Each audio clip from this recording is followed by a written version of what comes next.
একে অপরের হাত ধরে মাঝগঙ্গায় চলন্ত লঞ্চ থেকে ঝাঁপ দিল দম্পতি। লঞ্চ কর্মীদের তৎপরতায় উদ্ধার ওই দম্পতি।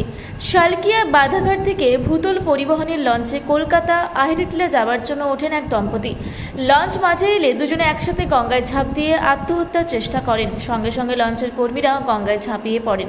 তৎপরতার সাথে সেফটি টায়ারের সাহায্যে জীবিত অবস্থায় তাদের উদ্ধার করেন। খবর পেয়ে ঘটনাস্থলে আসে মালিপাঁচঘোড়া থানার পুলিশ। প্রাথমিক চিকিৎসা করা হয় দুইজনের। পুলিশ সূত্রে জানা গেছে, লিলুয়া ভট্টনগরের বাসিন্দা ওই দম্পতির একমাত্র কন্যার মৃত্যুর পর থেকে মানসিক অবসাদে ভুগছিলেন দুইজনে। সেই কারণেই এই ঘটনা।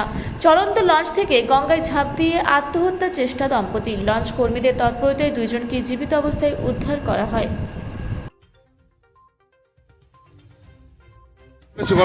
এখান থেকে 6:30টার সময় লঞ্চটা ছেড়ে যাচ্ছিল ওই পারে প্যাসেঞ্জার নিয়ে যাচ্ছিল আইটলায়।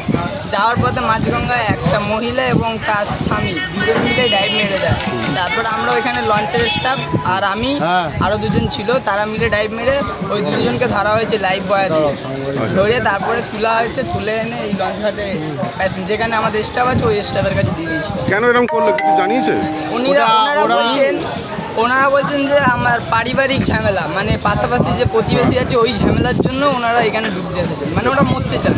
এবং একজন মেয়েও বোধহয় মারা গেছে। ওনার মেয়ে ছিল 11 বছরের, ছিল যে কি একটা এর জন্য মারা গেছে, কিডনি ড্যামেজের জন্য। সেই নিয়েই আজকে। আপনার নাম? আমার নাম কৃষ্ণ পাল। কৃষ্ণ পাল। কতজনকে বাঁচিয়েছেন এরকম? এর আগে অনেকজনকে, প্রায় অগণাগন্তি।